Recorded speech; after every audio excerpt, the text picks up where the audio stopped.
Welcome to the Football Film Room Show. I'm Nick Kehoe, and we got another great episode for you today. We're just going to dive right into the games because this was one of the best, if not the best, wild card playoff weekends that we've ever had with the NFL. The outcome was in doubt in most of these games until the very end. I think the first three games, whoever was winning at the 2-minute warning in the fourth quarter ended up losing the game. It was just an unbelievable weekend. A lot of great performances. Some surprises in there, obviously some collapses, but we're going to get to all of it. And we're just going to go in chronological order. We'll start with that Rams-Panthers game, and I got to say that the Panthers, I don't think anyone thought that was going to happen. I don't think anyone thought that they were going to be able to keep it close, let alone be on the verge of winning that game with less than 2 minutes to go. But they gave the Rams a run for their money. Now, if you're a Rams fan, there are two ways to look at this game, right? One way is to say, okay, this was a game where we had everything to lose. Playing an 8-9 team, you have to win that game. It would be so embarrassing to lose that game. And they got through it. Now they can put that aside. They got a playoff win under their belt, and now they can go on their run that a lot of people are expecting them to go on. Another way to look at it is that they ended the season, the last quarter of the season probably, in a bit of a funk. They weren't playing sharp football. Their defense was not what it was early in the season. The offense, even though it played well, it certainly had its spurts of sloppiness and lack of discipline, a few too many turnovers and mistakes. And you just sort of figured that every team goes through a lull at some point in the season, and you kind of expected them to put that behind them once they got to the playoffs. But on Saturday in Carolina, they really didn't. They had a bad offsides penalty on a 3rd and 5 in the second half, giving Carolina an automatic first down. They obviously had the blocked punt when they were nursing a 3-point lead in the middle of the fourth quarter. And then offensively, they had another hold on a run play when they were trying to put the game away. And this is exactly what happened in Seattle. Remember, I talked about this a few weeks ago. In Seattle, they obviously had the bad decision to punt the ball to the middle of the field to a dangerous punt returner when they had the 30-14 lead. And then after the game was tied at 30 and they were driving for the game-winning field goal, they got a holding penalty on a run play, which, again, just drives me nuts. I don't understand the risk-reward. It's not worth it to hold on a run play. And everyone, especially in key situations, every offensive lineman should know if you get beat, you get beat. Do not hold. Do not put yourselves back 10 yards. But they did it in that game, and it pushed them back 10 yards. They ended up having to attempt a longer field goal, and the kicker missed by just a little bit. And that was one of the things that cost them that game, cost them the division, cost them a chance at the number 1 seed and the ability to rest and get healthy and not have to go on the road for every single playoff game. And then they did it again against Carolina. They were up 27-24, picked up a big first down. You wanted this to be sort of a 4-minute offense situation if you're the Rams. And then what do? They held on a run play, set themselves back to a 1st and 20, and all of a sudden they were behind the chains, couldn't get a first down, had to punt the ball away, and that's, of course, the punt that got blocked. Now, aside from the situational stuff, aside from the special teams, the defense continued to play the way they did at the end of the year.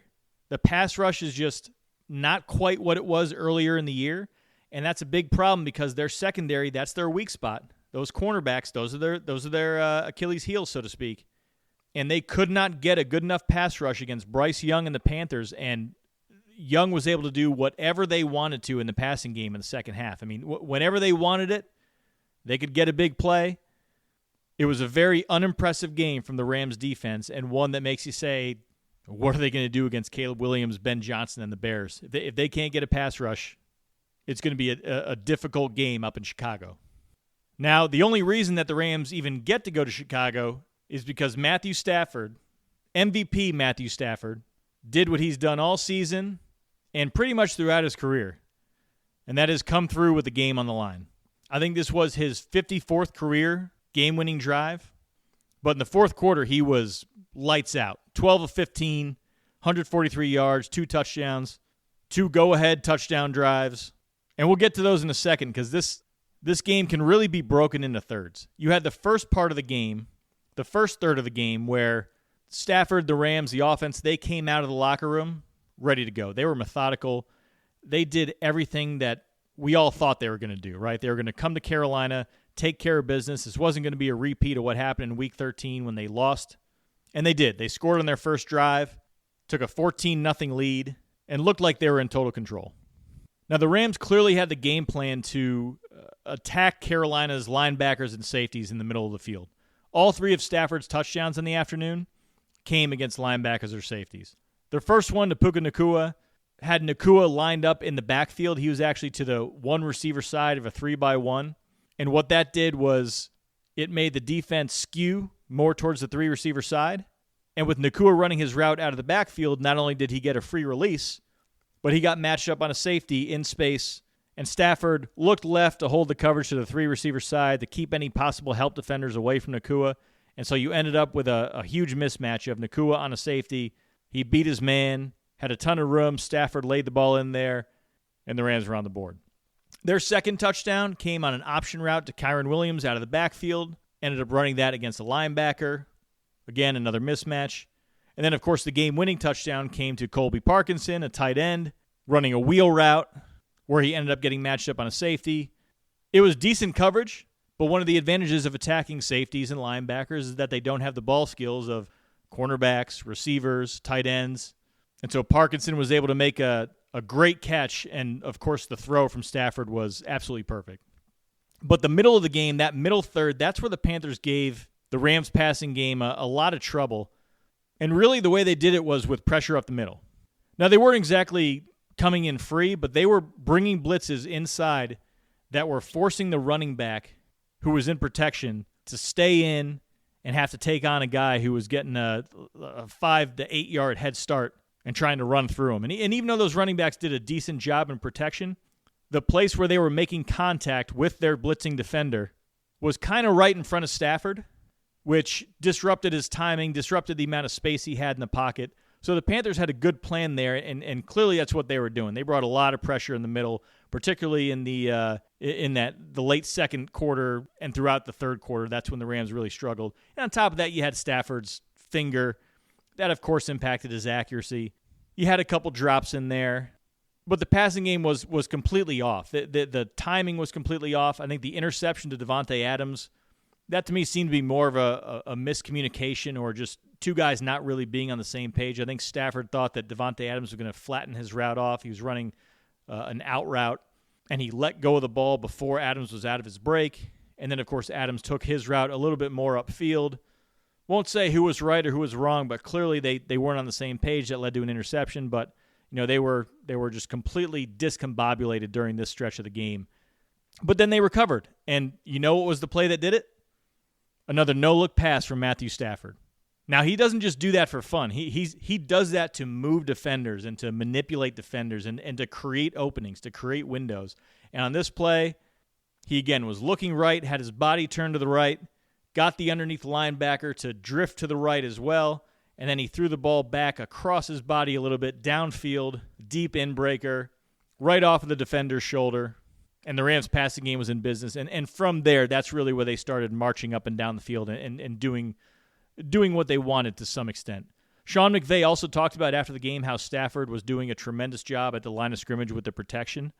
And you could see it on film, but Stafford was changing the protection at the line. He was identifying where those blitzes were coming from so that all those inside middle pressures that the Panthers were bringing earlier in the game, they had a better plan for them. They had a better way to protect against them. And Stafford finally started to have the time to throw the ball downfield. He also was playing with a little bit more rhythm once he got a couple of those completions under his belt. And everything kind of went back to normal in that fourth quarter, and the Rams escaped with a thrilling 34-31 victory. Now, the final thing I'll say about Stafford is he is really the poster child, in my opinion, for why you should never judge a quarterback by his playoff wins or his championships or anything along those lines. If you all remember back to his time in Detroit, he played 12 years with the Lions. He put up huge numbers, but when he got traded to the Rams, there were a lot of people out there saying, oh, what are you doing? He's not really an upgrade over Jared Goff. Jared Goff has been to a Super Bowl. Matthew Stafford, he's a stat hound. He's a compiler. He's 0-3 in the playoffs. He can't even win a playoff game. As if this is one-on-one basketball or tennis or golf or something where it's just there's no team element to the game. It's all just one quarterback playing against another quarterback. Well, you know what Stafford's done since coming over to the Rams in the playoffs alone? He's played 8 games. The Rams are 6-2. He's completed 66% of his passes in the playoffs, 299 yards per game, 18 touchdowns, 4 interceptions, a 106.9 rating, 4 game-winning drives, 3 fourth-quarter come-from-behind wins, and, of course, a Super Bowl victory. And he's not done. So before you go judging quarterbacks like Jordan Love, Justin Herbert, and saying, oh, they can't win a playoff game, they can't have success in the playoffs, just remember Matthew Stafford. And that brings us to the Bears-Packers game. Now, I'm not going to talk a ton about Jordan Love. I thought he played a great game, a borderline flawless game. He did not deserve the finish or this ending, but he got it because, again, special teams. Special teams just killed the Packers. This is the third time they played the Bears this season. They outplayed them, I think, in all 3 games. They ended up winning one of them. Had the huge special teams blunder on the onside kick recovery a couple weeks ago. Allowed the Bears to come back in that one. And then in this game, they had 7 points. 7 points off of missed field goals, missed extra points in a game that they ended up losing by 4. But on the other side, we have to give credit to Caleb Williams because, man, he was spinning it. Yes, there were a couple throws he missed. Yes, there were a couple plays early where his feet were a little bit all over the place. Bears had a few miscommunications. I think that's what happened on the first interception. And then Ben Johnson had just some disastrous decisions early on. I mean, going for it on a 4th and 5 from your own 32, again, the risk-reward in that situation is you get a first down and you get to keep the ball and you're not even in scoring territory, or you give the ball to the other team at your own 32. And unfortunately for the Bears, they ended up giving the ball to the Packers. Packers would go on to score and take a 21-3 lead. But the Bears just kept on coming, and Caleb Williams, he made so many throws in this game. Everyone's talking about the 4th down throw when they were down 27-16 with about 5 minutes left. And yes, that was an amazing throw, but throughout the night, he was dropping precision pass after precision pass at the intermediate level. He was threading the needle. He was feathering those throws in over those underneath defenders, linebackers at the second level, and underneath safeties. He made a ton of those types of throws. And the Bears ended up with 10 completions of 20 yards or more, which is staggering. I mean, the teams that finished the year with the most 20-yard completions in the NFL, they had somewhere in the 70s during the season. The Bears' 10 completions of 20 yards in this one game alone, that's a pace of 170 over the course of a season. So, very impressive stuff. The 4th down throw was such a big throw, not just because of what it looked like and the window he dropped it into and how he was moving to his left, and it was just a throw that there aren't that many quarterbacks in the NFL that can make that throw, and to make it in that situation, it really was unbelievable. But Matt LaFleur said after the game that was kind of their plan. They wanted to make Caleb Williams move to his left because he prefers to move to his right. And so on that play, they actually brought a stunt where the looper who would get home and get in free would be coming from Williams' right and flush him to the left. And that's exactly what happened. However, the Bears had a play called where the main receiver that he was targeting was moving towards the left as well. And Caleb Williams, his ability to throw from really any platform, that's been something that's been there since college, and it's translated to the NFL. And we've seen 100 of those throws this season. He really is just a remarkable thrower of the football. But I think the other thing you got to talk about in this game is that one reason the Bears were able to have success late, in addition to just the Caleb Williams heroics, is that they played off of their own tendencies. Colston Loveland, who ended up with 15 targets and 8 receptions for about 130 yards or so, he was used as a decoy on the Bears' second-to-last touchdown to make it a one-possession game. The Packers gave him a ton of attention on that play because Williams had just been feeding him the ball and feeding him the ball and feeding him the ball. And that created a mismatch to the other side of the field where the Packers ended up with a linebacker, Quay Walker, on a wide receiver, Olamide Zaccheaus. And he was able to easily get past Walker, and Williams hit him for a touchdown on that play. And then the final play, the game-winning touchdown, was a fake screen and go. And as Williams said after the game, this was a play that was really set up by the fact that they ran a wide receiver screen earlier in the game. They ran it on their first drive on a 3rd down out of a trips bunch look to the left. Ended up getting 12 yards on it, moving the chains. And so even though they didn't go back to it till that last play, that's in the back of the Packers' mind, right? We've seen the screen. We have to honor the screen. And on this play, Carrington Valentine, the cornerback on the outside to that side, he saw the trips bunch look. The Bears used wide receiver screen action at the start of the play. Caleb Williams pump faked. Valentine bit. And there was no one to go with DJ Moore, who was just running up the sidelines free. So a great combination for the Bears of scheme and execution and great quarterback play. Now, the funny thing about the Bears-Packers rivalry this year is that they played 3 games, and in those 3 games, the Bears' offense took exactly 0 snaps with a lead, and they won 2 of those 3 games. That tells you everything you need to know about situational football, special teams, and how they can impact the outcomes of games. Certainly when you've got 2 teams that are relatively close to each other, and certainly when you're talking about playoff football. Now, the Jaguars-Bills game, another great game with a great finish. These were 2 teams that a lot of people said they wish this was the AFC Championship game because these might be the 2 best teams in the AFC. Obviously remains to be seen, but I think this was a clear-cut example of the difference that playoff experience makes. So, sometimes that's overrated. You know, a really good team is not going to lose to a much worse team merely because that worse team has more playoff experience, but it can obviously play a role, and it can certainly play a role when you're talking about 2 relatively even-matched teams. And at the quarterback position, that experience, to me, did end up being the difference in the game. Josh Allen was, I don't want to say sensational. That might be overdoing it a bit. But, I mean, he had a sequence in there where he was just taking hit after hit. He had a guy land on his head. Then he hurt his finger. Then he looked like he busted up his knee. And he just kept on going. Ended up with 3 total touchdowns. But what was more impressive was how he saw the field.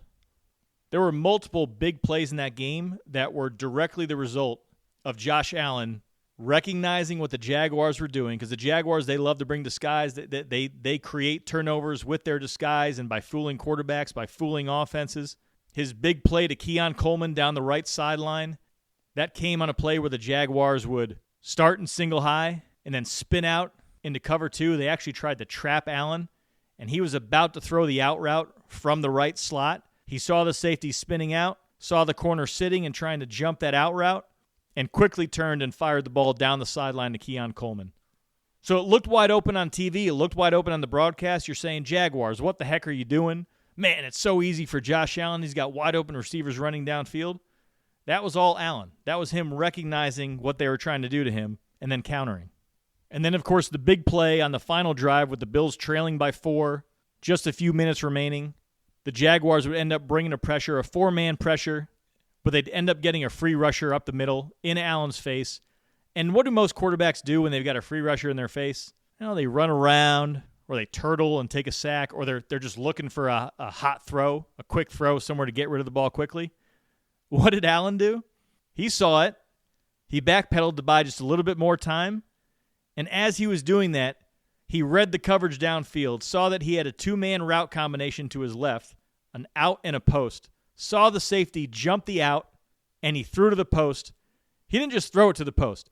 He was backpedaling, a guy in his lap, off his back foot, threw the ball about 45 yards, and ended up being a huge gain and really changed the drive where, you know, time wasn't going to be a factor. They were deep in Jaguars territory, had their timeouts, and they could just run their offense from that point. And that's what they did. They ran their offense, and on 4th and 1, play of the game, had a QB sneak for 10 yards where the entire offensive line seemed to just pick him up and push him damn near into the end zone. And then, of course, that's what happened on the very next play. So Allen was unbelievable in this game. A pretty crazy stat is that when trailing against the Jaguars, he was 14 of 16 for 195 yards and 3 total touchdowns. That's throughout the entire game whenever the Bills were trailing. And that's a perfect example of what playoff experience means. You're losing in the game. Who cares? It's a long game. You don't panic when you get down early. You don't panic when you're down late.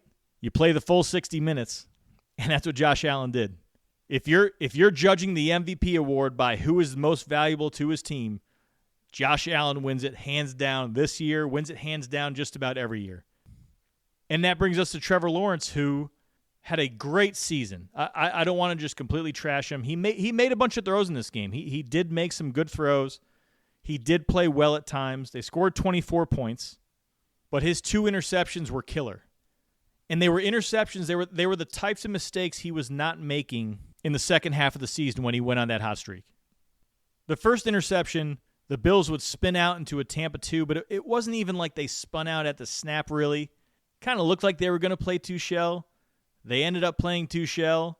They ended up playing Tampa 2. The linebacker who was in the middle of the field, the deep hole defender, he was there right from the get-go. There was no way that Lawrence shouldn't have seen him, but he threw the ball anyway, and this was his first read, and this was the thing that I've said about Lawrence. Even though he's played a lot better, he is still a quarterback who thrives on being able to hit his back foot and get the ball out on time to that first read, or by running around and using his athleticism once the play breaks down.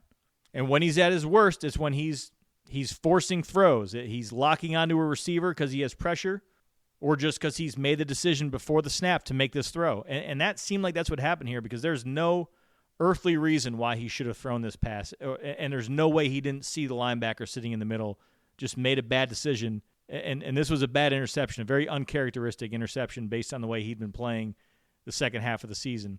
And then the final interception that sealed the game, it was the very first play of their final drive. And Lawrence, once again, looked at his number one receiver, his first read, hit his back foot, decided he was throwing it to him, and got the ball out to him. And unfortunately for him, it was tight coverage. Wasn't a bad throw, but it was tight coverage. It was a contested pass that he didn't need to throw on the very first pass of the game. They weren't too far from field goal range, just based on their kicker being able to launch the ball about 80 yards. And if he had just waited, because he had time in the pocket, if he had just not thrown to his first read and said, I'm going to read the high-low, I'm going to see what the safety to that side is doing, he may have had a big play. He may have had a touchdown. Because the route combination was the guy he threw to was an inbreaker coming from the right, and then they had a receiver coming from the left behind the inbreaker running across the field, and there was no one running with him. So if Lawrence had seen him, Lawrence hadn't been so gung-ho about getting the ball to his first read on that play, may have had a big play, may have had a touchdown. And unfortunately, like I said, that was the difference in the game. Lawrence did not play exactly the way that he did in the final half of the season, which stinks for him because he had a hell of a season. He had the type of season that makes you say, okay, the Jaguars are set at quarterback. I'm not sure everyone felt that way heading into this year. I think a lot of the feeling was, well, the Jaguars, they're kind of stuck with Lawrence, and he's going to live in that mediocre world for a while. At least with the way he played this year, he's given Jacksonville hope. And that pairing with Liam Cohen, it's a really good one. They're going to be good on offense for years to come. But this year just wasn't meant to be. Moving right along to the 49ers and Eagles game, this one was pretty surprising, the outcome, I think. And I'll be honest, I think the 49ers offense did kind of what I expected them to do. You know, score in the high teens, low 20s, sort of thought that's what it would be. They didn't play an entirely clean game. Purdy turned the ball over, but overall, just a tremendous effort, tremendous coaching job by Kyle Shanahan, dealing with all the injuries, losing George Kittle early to an Achilles injury, absolutely devastating for Kittle, and you thought it would be for the Niners too, but they just kept plugging away, and you know, they did it with good scheme, and with Purdy making some good timing, rhythm, anticipation throws over the middle of the field. In fact, according to NFL Next Gen Stats, he was 12 of 17 for 208 yards, 2 touchdowns, 1 interception on in-breaking routes against the Eagles. So that's where they did all their damage, and it happened on both of their touchdowns as well. Their first touchdown, opening drive, had motion and play fakes, kind of splitting the defense horizontally in different directions. That's what Shanahan loves to do. Created an opening in the middle for the easy pitch and catch. And then the final touchdown, the game-winning touchdown on the goal line, they had a concept where they had 2 receivers from the right running short in-breakers. They brought a tight end from the other side of the field behind those in-breakers, and that's where Purdy was looking first, or seemed to be looking first. Pressure made him kind of step up in the pocket. That's where he found Christian McCaffrey for the touchdown. And McCaffrey's route, he looked like he was sneaking out of the backfield and running a little flat route to the left, and then he ran an angle route. Brought it back inside, right where Purdy was looking after stepping up. And it was just a great melding of scheme and execution from Shanahan and Purdy. And that's why the 49ers are advancing. Because the Eagles' offense, they didn't have any of that. Jalen Hurts didn't complete one pass that was thrown 20 yards or more from the line of scrimmage. On throws 10 yards or more from the line of scrimmage, he was 3 of 11 for 38 yards. Now, there were some drops. There were some plays that could have been made. I don't think all of them were necessarily just perfect passes that hit guys in the chest and they just ended up dropping it. I think a lot of them were plays where had Hurts just put the ball a little bit more to the left or right, it would have just made it an easier play for his receiver. I think on a few of the plays that would be considered drops, had those catches been made, they would have been miraculous catches. We would have been talking about how great of a catch they were. But the bottom line is that the Eagles don't have a great downfield passing attack. They don't have a great intermediate passing attack. And Kevin Patullo has been taking a lot of blame for that. And certainly he deserves some. But this is what the Eagles' offense has been for the last 4 years. It hasn't mattered who the offensive coordinator has been. Kevin Patullo, Kellen Moore, Brian Robinson, Shane Steichen. Philly Sports Talk Radio has had the same conversations every single year, particularly late in the year. Oh, the passing game doesn't have enough. Why don't we have better play concepts? I got a news flash for you. If it's 4 different offensive coordinators and you have the same problems every single year, maybe it's not the offensive coordinators. Because, as I said, this is what the offense has more or less looked like the last 4 years. We just haven't really noticed it because they've been winning, and more so, they've had dynamic run games and the best offensive line in football. This year, they didn't have that. So they couldn't get away with a struggling passing game.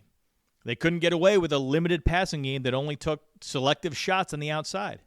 And if you don't believe me, you can go back to last year's NFC Championship game, which is one of the best games that Jalen Hurts has played in the last 4 years. He had 20 completions for 246 yards.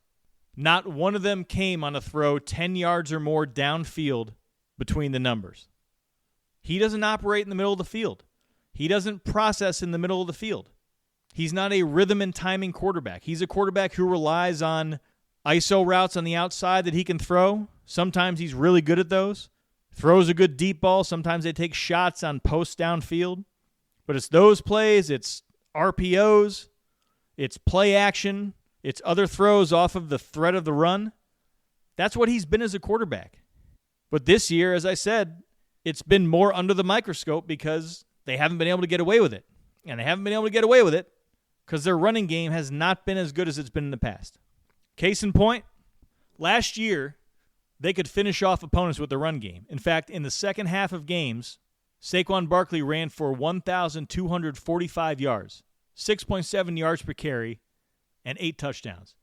In the second half of games alone. So that's basically half the season. He ran for 1,245 yards. This year, he had just 508 yards, 3 touchdowns, and did so at 3.7 yards per clip in the second half of games. That tells you everything you need to know about the effectiveness of this run game, the effectiveness of this offensive line, and why they weren't able to close out games. And the same thing happening against the Niners. Barkley in the first half, 15 carries, 71 yards. Second half, 11 carries for just 35 yards. So then more pressure was put on the passing game, and they don't have the guy at quarterback who can just do that consistently. I mean, I don't know what people think. Do you all really think that Kevin Patullo, who's been on the staff since Sirianni's been here, do you think he just witnessed all these great passing concepts that previous offensive coordinators used and just said, nope, we're not going to do any of those this year? Of course not.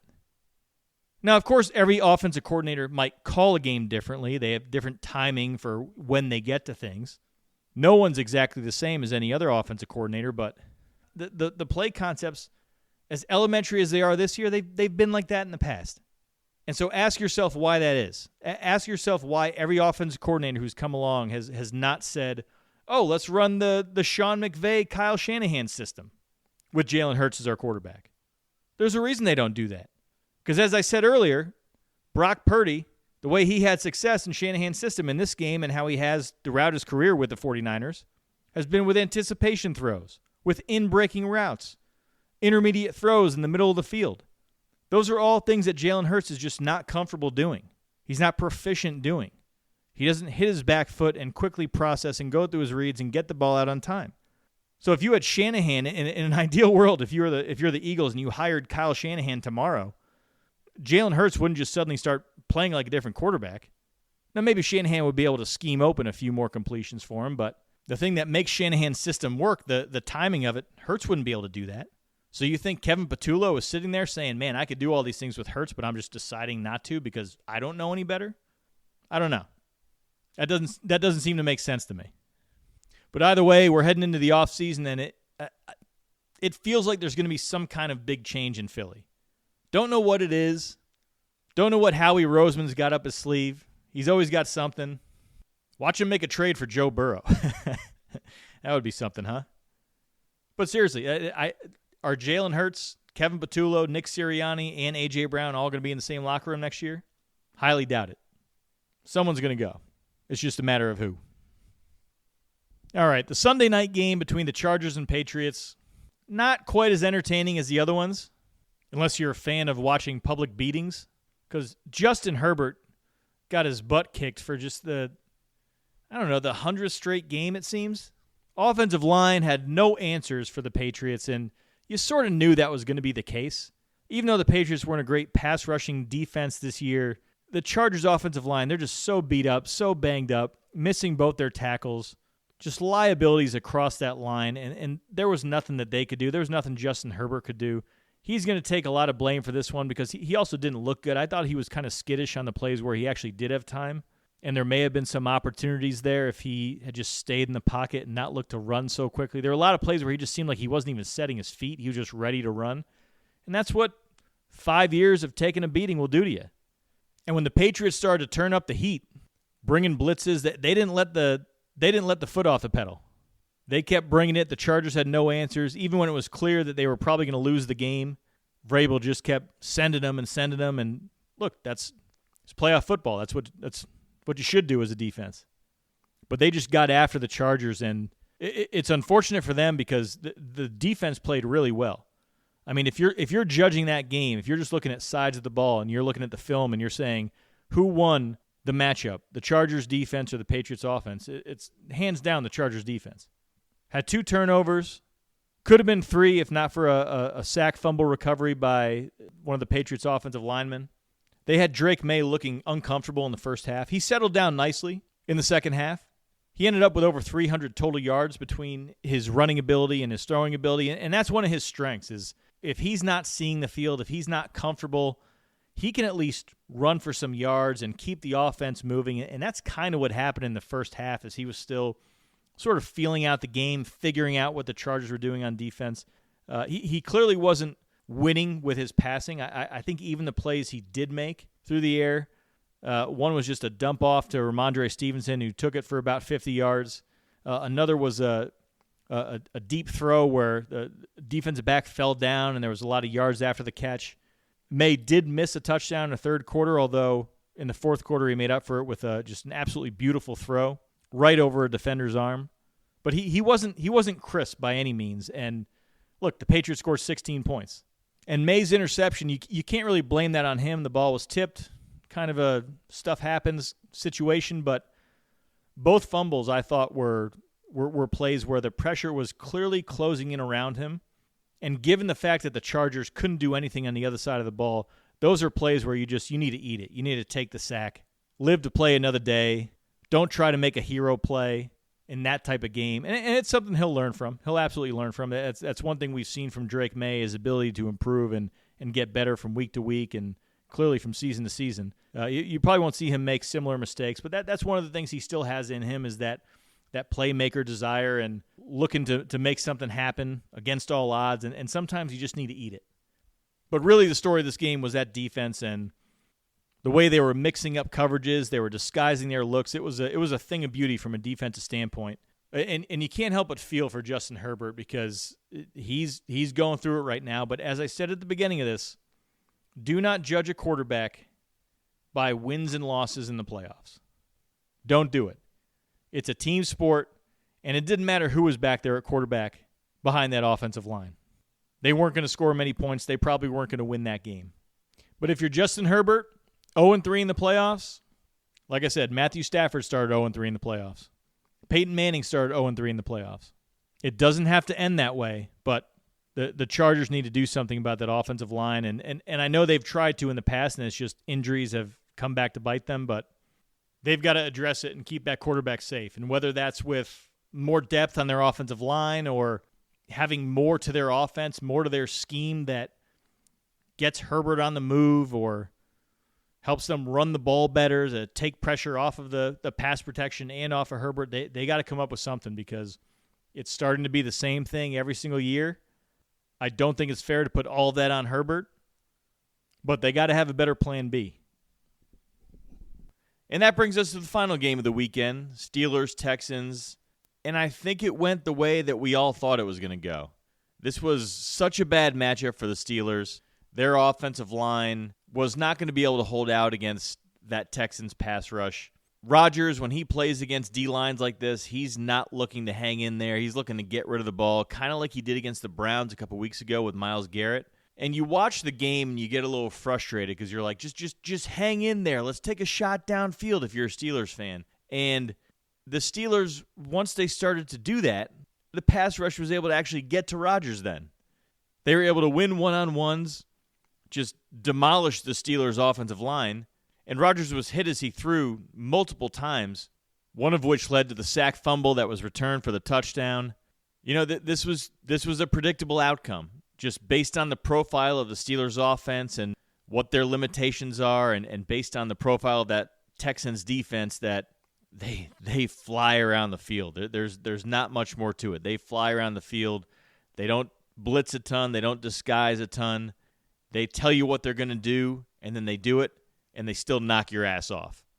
That's what happened in this game. The Steelers' offense, they rely on some timely running plays, timely pass plays, and yards after the catch. Texans just rallied to everything. So much team speed on the field.